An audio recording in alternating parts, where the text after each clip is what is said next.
Bien-aimés en Jésus-Christ, Yesu wa Nazareti. nous voici encore une fois annoncer Jésus-Christ de Nazareth.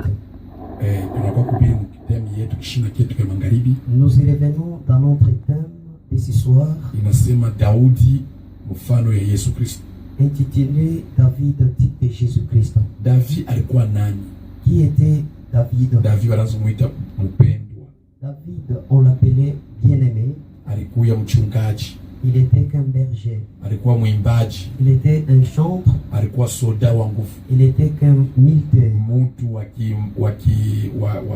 Mtu mwenye kutumikia leta. Un fonctionnaire de l'État. Alikuwa prophète. Il était nabi. Alikuwa roi. Il était mfalme. Alikuwa mtu wa kuingia mavita ya ajabu. Il était un homme qui se larguait dans des différentes guerres. Na unabii wa mingi ulitafsiriwa kutabiriwa. Il y avait tant de prophéties là-dessus. Ilisema Jérémie 13:13. Qui est dit dans Jérémie chapitre 13 depuis le 13e verset. Inasema Jeffrey. Qui nous dit la Bible. 13e verset du chapitre 13 de Jérémie. Okay. Alors dis-leur, kisha uambie, ainsi parle l'Éternel. Kama hivi wa milele anasema, voici, tazama, je remplirai tous les habitants de ces pays, itajazwa taifa yote ya mji, les rois qui sont assis sur le trône de David, na ule mfalme mwenye kuikala katika enzi ya Daudi, les sacrificateurs, wakuhani, les prophètes, wanabii, et tous les habitants de Jérusalem, na wakaaji wote ya Yerusalemu. Je les remplirai d'ivresse. Na nitawajaza na ulevi. Jérémie 22 verset 2 à 30. Jérémie 22 verset 2 à 30. Unasoma 2 kufika pa 4, ndio unasoma 30. Vous allez lire 2 au 4 et vous allez sauter directement au 30e verset. Jérémie chapitre 2 verset 2. Chapitre 22 verset 2. Tu diras, utasema, écoute la parole de l'Éternel, sikiliza sauti ya wa milele, roi des Juda, mfalme ya Yudea, tu es assis sur les trônes de David, mwenye kuikala katika enzi ya Daudi, toi, wewe, le serviteur, na utumishi, et ton peuple, na taifa, qui entrez par ses portes. mwenye kuingia katika mlango. Ainsi parle l'Éternel. Kama hivi wa milele anasema, pratiquer la justice et l'équité, onesha wake na maendeleo, délivrer l'opprimé de main de l'oppresseur, kutosha wenye kuteswa katika mikono ya kuangaishwa. Verset 30. Ainsi parle l'Éternel. Kama hivi wa milele anasema, inscrivez cet homme comme privé d'enfant, muandikiwe huyu mtu kama mtu mwenye kuwa pembeni, comme un homme dont les jours ne seront pas prospères, sawa mtu yule masiku yake haiwezi kuendelea, car nul de ses descendants ne réussira à s'asseoir sur le trône de David et à régner sur Juda. Na kuna hata mtu mmoja wa kizazi yule ataweza kuikala na kuendelea katika ufalme ya Daudi. Kama tunafuata kuikala kwa David mkichi. Et si nous suivons très attentivement dans l'intronisation du roi David, David, on l'avait cité en disant, c'est un homme qui a été choisi, quelqu'un qui régnera. Parce qu'il y avait 3 rois. Le premier roi en Israël, c'était donc Dieu lui-même. Le deuxième roi en Israël, c'était Moïse. Après Moïse, Moïse il a évolué. Si vous lisez Kutoka sura 34, vous retrouverez que Moïse était roi. Après être devenu un roi, nous avons persévéré avec cette royauté. C'était Saul qu'on leur avait demandé qu'on avait besoin d'un roi. Après son règne, il avait demeuré parce qu'il a été élu des hommes. Voilà que Dieu de lui-même il va élire le roi David. Et voilà, ça nous dit, tu diras, écoutez la voix de l'Éternel, le roi de Juda, c'est lui qui siégea sur les trônes de David, toi et ton roi ainsi que la population qui ont entré sur tes portes. Écoutez les conditions qui leur avaient été du premier roi. Na alipatia mfalme wa pili anaandika David roi. Mungu mfalme alipatia nini Moïse mfalme juu ya kuandika. Dieu roi avait donné à Moïse pour qu'il manuscrit. Njo verset 30 ile na ya Jérémie. Voilà le 30e verset. Asema we mfalme tumikia uwaki. Il dit toi roi servez la justice. Na utumikie unyolokefu. Et aussi la droiture et l'intégrité. Kombola benye kwa na magumu kumikono ya benye kubateso. Délivrer les opprimés entre la main de nos oppresseurs. Hapana kuteswa mgeni. N'opprimez pas le pays. Hapana kuteswa mgeni. N'opprimez pas un étranger. Na hapana kuteswa muyatima. N'opprimez pas un orphelin. Hapana kuteswa mujane. N'opprimez pas une veuve. Hapana kutumikia budanganifu we mfalme. Faut pas utiliser la manigance toi roi. Hapana kumwanga damu ya shipokosa. Il ne faut pas déverser le sang innocent. Jokile Mungu alilomba ule mfalme atekala mkichi. Ce que Dieu avait demandé à celui qui sera siégé sur ce trône. Na atekala mkichi kanani. Et sur dans quel trône il siégera. Wakati mundu atati kuheshimia ile masauti. Et quand un homme parvient à obéir et à écouter ses préceptes, c'est alors qu'il sera siégé dans les trônes de David. Pourquoi David? Pourquoi on avait cité lui? Mais aussi son trône et la royauté. Parce qu'il était un premier roi élu par Dieu lui-même. Saül était le premier roi qui a été élu par les hommes. Mais namna ya kongoza kichi kia Jérusalem kwa mfalme muntu. Mais de la manière dont il fallait diriger le trône de Jérusalem en tant qu'un homme. Iliandikwa na Moïse. C'était manuscrit par l'homme de Dieu Moïse. Mfalme ye mwenyewe ni Mungu ye mwenyewe alikuwa mfalme ekunaongoza taifa. Dieu de lui-même était un roi qui dirigeait son pays. Basome Psaume 10 verset 16, mwingine Ezekiel 20 verset 32. Psaume 10 verset 16. Zaburi sura 10 c'était le règlement que le premier roi avait manuscrit. De la manière dont un homme doit siéger sur le trône de la royauté. Qui nous dit la Bible, 16e verset. L'Éternel est roi à toujours. Mungu wa milele ni mfalme wa siku zote et à perpétuité. Na wa milele. Les nations sont exterminées de son pays. Na mataifa inaisha katika muji. Okay. Anasema je wa milele jo mfalme. Il dit l'Éternel est le roi. Ézéchiel 20 verset 33. Et na sema je Ézéchiel chapitre 20 verset 33 et sema je suis vivant. Niko mjima. Dieu le Seigneur. Bwana anasema. L'Éternel. Wa milele. Je régnerai sur vous. Mitatawala yulu yenu. À main forte et à bras étendus. Na kwa nguvu na mkono yenye kunyoloka. Et en répandant ma fureur. Na kupeleka kabisa kasirani yangu na makali yangu. Verset 34. Inaisha hapa hapa. Ça c'est limite. L'Éternel se glorifie en disant qu'il le laissait le roi pour diriger Israël.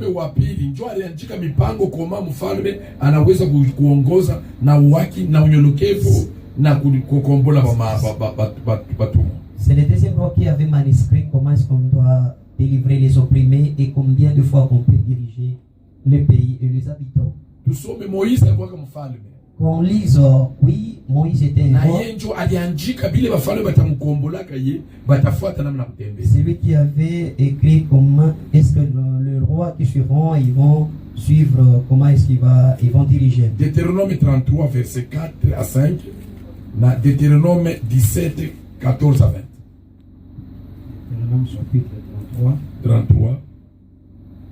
Ah, Deutéronome 18, 20 à 21. 33, ok.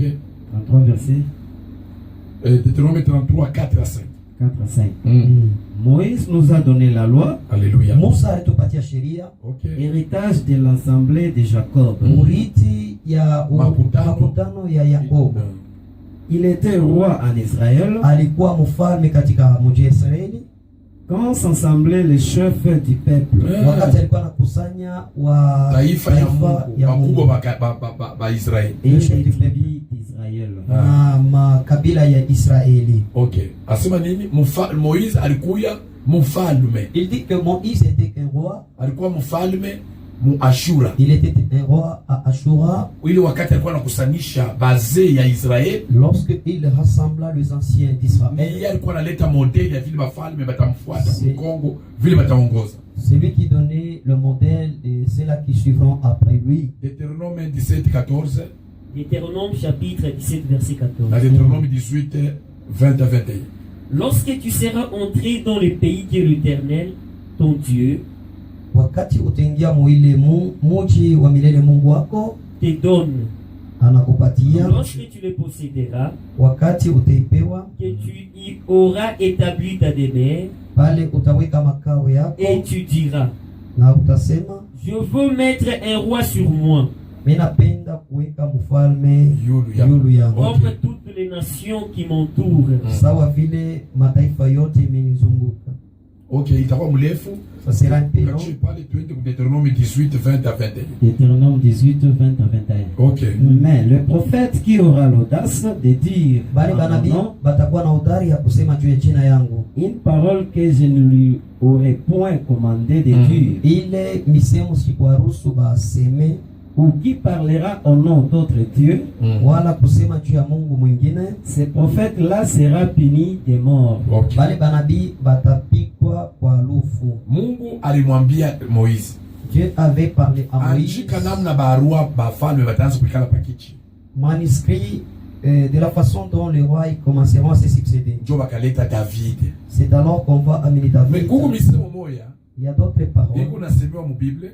C'est dit toujours dans la Bible. Utashikia ke ule mfalme, vous écouterez que ce roi, we mfalme David, toi roi David, batakukombolaka, tu seras succédé kwa mtoto yako, par ton fils. Okay. Tunakuwa kufuata mamisemo ile. Après avoir suivi toutes ces paroles, tunapata ni Salomo.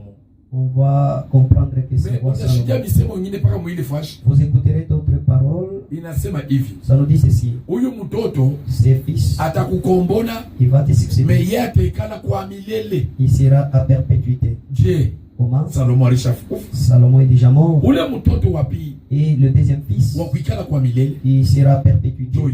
C'est lui Jésus. Kama tunasoma Esaïe 9. Si nous lisons Esaïe 9. Verset 6 à 7. 6 à 7. Na Esaïe 16. Esaïe 16. Verset 5. 5e verset. Esaïe 9 6 à 7. 6 à 7. Na Esaïe 16 5. Inasemaje? Esaïe 9 6 à 7. OK. Donner à l'empire de l'accroissement ulete kwa kizazi kukomea, et une paix sans fin au trône de David. Salama bila mwisho kukiti cha enzi cha David et à son royaume. Na ufalme wake. L'affermir et les soutenir par les droits, kuikakamisha na kuishika kupitia kuendelea, et par la justice, na kupitia haki. De maintenant mpaka sasa et à toujours. Na kuendelea. Voilà ce qui fera les ailes de l'Éternel des armées. Il kafanya bidii ya wamilele. Ule beko nasema atu wa kuendelea ule. C'est lui en qui l'on dit il y aura la continuité. Aina Salomon. Ce n'est plus Salomon. Salomon ni ule atakombola mukiti. Salomon c'est celui qui va succéder sur na wakati yake kutakuwa paix. Voilà son époque il y aura la paix. Kama unaenda mahubiri yetu Salomon mfano ya Yesu Kristo. Si vous suivez dans notre prédication Salomon de Jésus, utakuta kifalme ya Salomon kilikuwa na salama. Vous retrouverez que dans le royaume de Salomon il y avait la paix. Mais Salomon alishakufa. Mais il est déjà mort. Mais kukule banasema atendelea mukiti ya David kwa bialote. Il y a celui en qui on dit il va toujours continuer sur le trône de David. Ule wapili ule. La deuxième personne là. Celui-là que nous appelons Jésus. C'est pourquoi je t'en informe. Toute la Bible appartient à Jésus. Si vous refusez ces choses, vous aurez des difficultés dans toutes les choses. Toute la Bible, c'est Jésus. Esaïe 16, 5 inasema. Esaïe chapitre 16 verset 5 inasema. OK.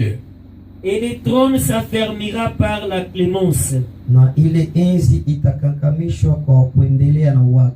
Et on le verra siéger fidèlement. Na tutaiona kuikala muzuri dans la maison de David. Katika nyumba ya Daudi. Le roi Salomon n'a pas continué avec la justice. Il est arrivé au presqu'île. Il s'est perdu dans le femme qui s'était embourbée. Mais ce trône de David dont l'on confirme pour la continuité, ce n'est plus Salomon, ni Jésus-Christ, mais c'est Jésus-Christ. Jérémie 23, 5 à 6. Jérémie 23, 5 à 6. Na Jérémie 33, 15 à 17. 33, 15 à 17. Na yu inasema. Et ça nous affirme. Ni kusema. Ça veut dire. Salomon ataikala. Salomon siégera. Atakuwa na salama. Il aura la paix. Atatawala mtoto yake. Il régnera son fils. Atakala mukiti kia David baba yake. Il siégera sur le trône de son père David. Na ule wa kuendelea banasema. C'est lui qui doit continuer. Huyu atendelea na kuikala kwa bialote. On dira qu'il va continuer à perpétuer. Na atakiongoza kile kiti na uwaki kwa bialote. Diriger ses trônes avec la justice. C'est le plus Salomon. Ule ni plus que Salomon. Celui-là, il est plus que Salomon. Ule ni mwenye kupita Salomon. Il est plus que Salomon. OK, Jérémie. Jérémie 23. OK. 5 à 6. Jérémie 23. 5 à 6. Voici. Tazama. Les jours viennent, David un germe juste. Il régnera en roi et prospérera. Il pratiquera la justice et l'équité dans le pays. À son temps, Juda sera sauvé. Alléluia. Israël aura la sécurité dans sa demeure. Et voici les noms dont on l'appellera. L'Éternel notre justice. Alléluia. Salomon. Celui-ci, il n'est plus Salomon. Qu'est-ce nous dit ce verset? Voici, les jours viennent, dit l'Éternel, où je susciterai à David un germe juste. Il régnera en roi et prospérera. Alléluia. Il pratiquera la justice et l'équité dans le pays. Verset 6. En son temps, Juda sera sauvé. Arrête-toi par là. C'est le temps dont les disciples demandaient à Jésus la question. Ils posèrent la question à Jésus. Jésus. C'est le temps de ton règne. Tu reviendras à sauver Jérusalem ainsi que Juda. Souverain. Il connaissait qu'il est le Messie mutawala. Ni Messie mfalme. Un Messie souverain. Anakuya kubaokoa mu butumwa ya Rome. Qui devait venir les sauver dans l'esclavagisme. C'était la question que les disciples lui posaient. C'est un germe juste. Salomon, il n'avait pas la. Il avait défié. Celui-ci dont on parle. Ce n'est plus si ce n'est que Jésus. Verset 33. Le troisième verset. Ok. Le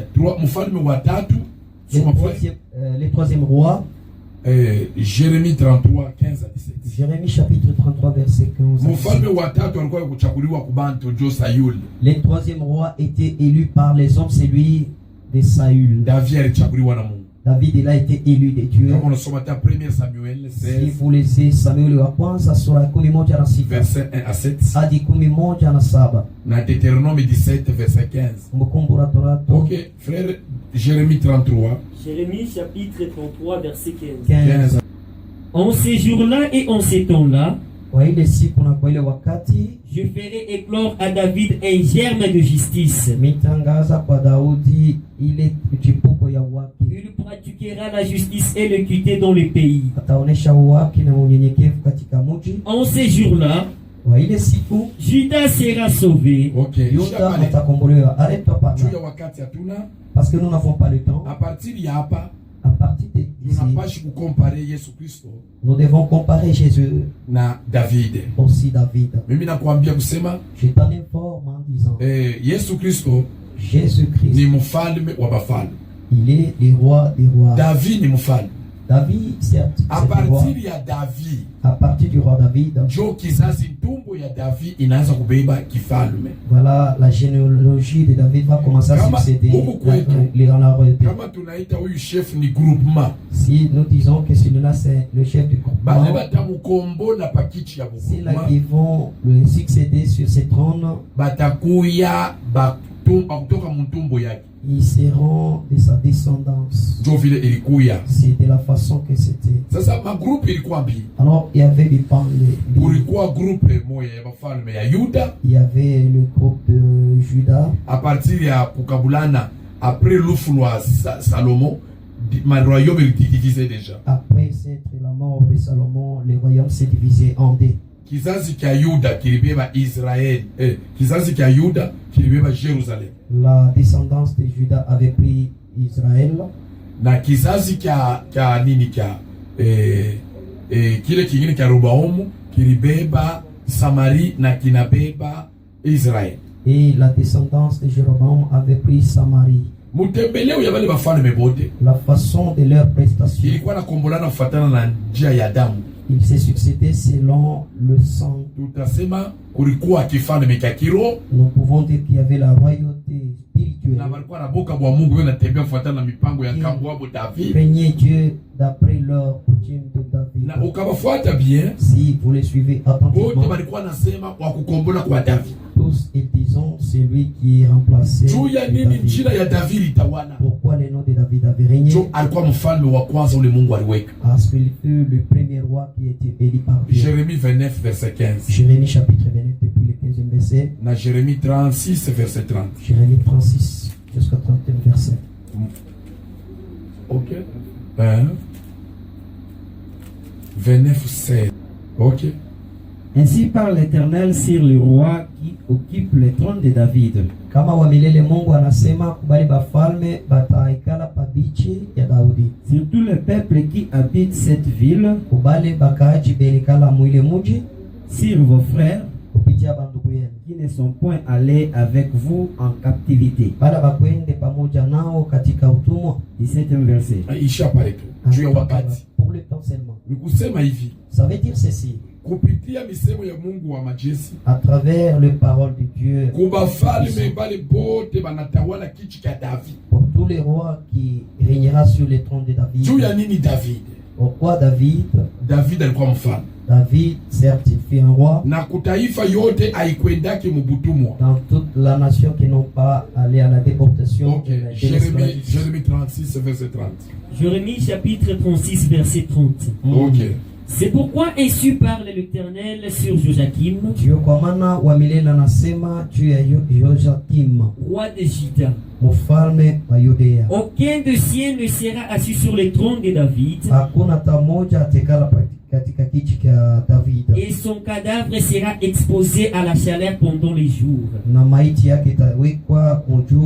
Ok. Jéroboam arrivé à 10 tribus. Il avait récupéré Jéroboam arrivé à 10 tribus. Il avait pris des tribus, ainsi que les noms du roi. Ils ont marché de la sorte. Maintenant, écoutez la royauté. Écoutez Matabi. Ça continue sur la voie de Messie. Ça a été dit ainsi. Le roi. Il est 9, 5 à 7 à Ésaïe 9, verset. Nous n'allons pas lire. Ce trône sera assuéti. Sera assuéti. Et ce trône sera à vie et il n'y aura pas la succession. Pourquoi, mes bien-aimés? C'était la promesse. Psaume 16, verset 9 à 10. Psaume chapitre 16, verset 9 à 10. Et Taungana na acte 2, 25 à 28. Ça va se rallier avec Actes chapitre 2, 25, verset jusqu'au 28e verset. Ok. Psaume 16. Psaume 16, verset 9 à 10. 9e verset. Aussi mon cœur est dans la joie, mon esprit dans l'allégresse, et mon corps repose en sécurité. Car tu ne livreras pas mon âme au séjour des morts. Tu ne permettras pas que ton bien-aimé voie la corruption.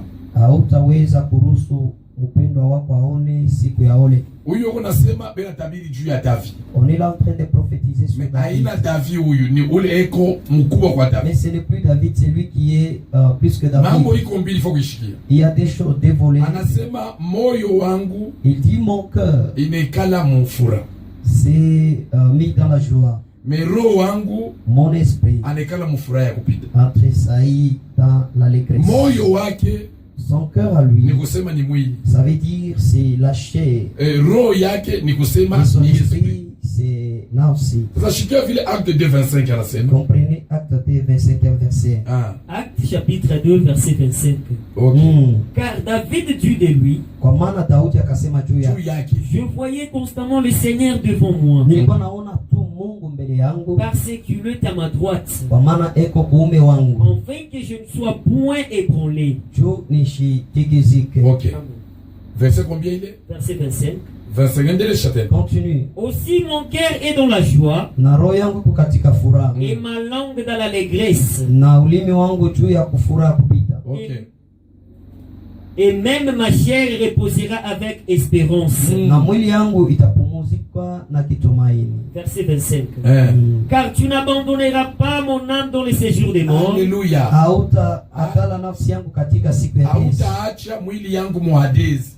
Et tu ne permettras pas que ton sein voie la corruption. Tu m'as fait connaître les sentiers de la vie. Verset combien? Verset 28. 28. Tu me rempliras de joie par ta présence.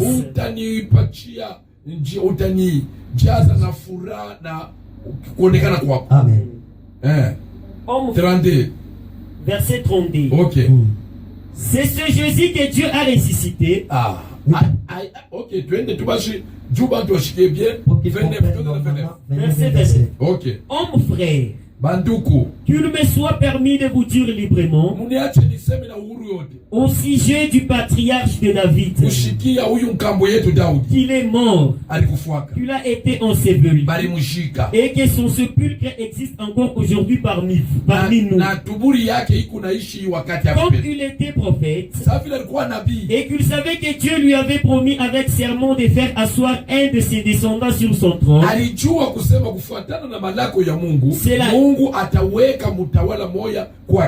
c'est la résurrection du Christ qu'il a prévu et annoncé.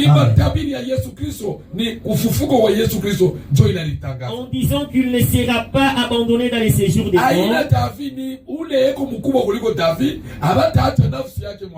Et que sa chair ne verra pas la corruption. C'est Jésus que Dieu a ressuscité. Nous en sommes tous témoins. Alléluia. Verset combien? Verset 32. Ok, verset 33. Élevé par la droite de Dieu, il a reçu du Père le Saint-Esprit qui avait été promis. Et il a répondu et il a répondu, comme vous le voyez et l'entendez. Arrête-toi par là, bien. Ça veut dire, laisse-moi que je parle librement. C'est lui à qui on avait dit qu'on ne sera pas abandonné son âme dans les séjours de mort. Ce n'est plus David. Ce n'est plus David. Parce que David, notre ancêtre, son sépulcre est ici. Il est là, déjà pourri dans mais c'est lui à qui on parle. C'est lui qui est plus que David. C'est pourquoi nous disons c'est David de l'Ancien Testament. C'est Jésus-Christ dans le Nouveau Testament. On va continuer avec l'écriture. Acte 13, 33, 37. Acte chapitre 13, verset 33. Oh, bien-aimés en Jésus, nous vous invitons en disant toute la Bible appartient à Jésus-Christ. Jésus-Christ, type de David, à travers la résurrection. Oui, bien-aimés. Persévérons. Nous avons un Dieu vivant, son nom c'est Jésus. Quand c'est découragé, tous ceux-là qui se nomment Dieu, ils passeront. Mais lui, Jésus, ne passera jamais. Okay. Acte 13, 33e verset. Yeah. Dieu l'a accompli pour nous, leurs enfants. Mungu alitimiza juu yetu shie batoto yake. En ressuscitant Jésus, kwa kulamusha Yesu Kristo, selon ce qui est écrit dans le psaume 2e. Kwa vile inaandikiwa katika Zaburi ya pili. Tu es mon fils, huku mwanae, je t'ai engendré aujourd'hui. Nilikuzala leo. Alléluia. Qu'il est ressuscité de mort, ule alifufuka katika wafu, de telle sorte qu'il ne retournera pas à la corruption. Kwa maana mwili yake haiwezi tena kuoza.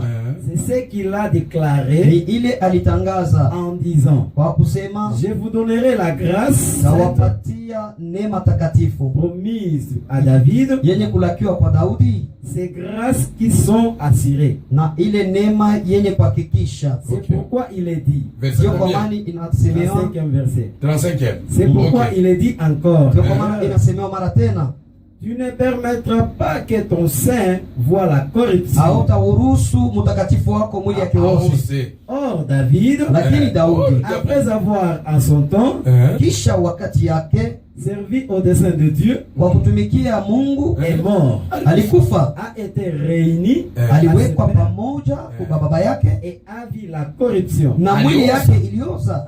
Mais celui que Dieu a ressuscité, huyu Mungu alifufula, n'a pas vu la corruption, mwili yake haikuoze. Sachez donc, na mujue basi, homme frère, ndugu mpendwa, que c'est par lui, ni kupitia yeye, le pardon de péché vous est annoncé. Ile ukurumia kwa zambi iliondoshwa. Et quiconque croit, na ule wote atamini, est justifié, na mwenye kuhesabiwa. Puisse pas consommer notre temps. Pourquoi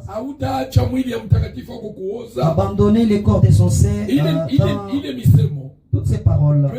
Hébreux chapitre 1 depuis 5 à 9 verset. Pierre dit, David est dans son sépulcre. Il a déjà pourri, s'est transformé en sable. Il n'était pas dit de lui-même. Comme il fit un prophète. Il a été dit avec serment. Tu vas siéger dans mon trône.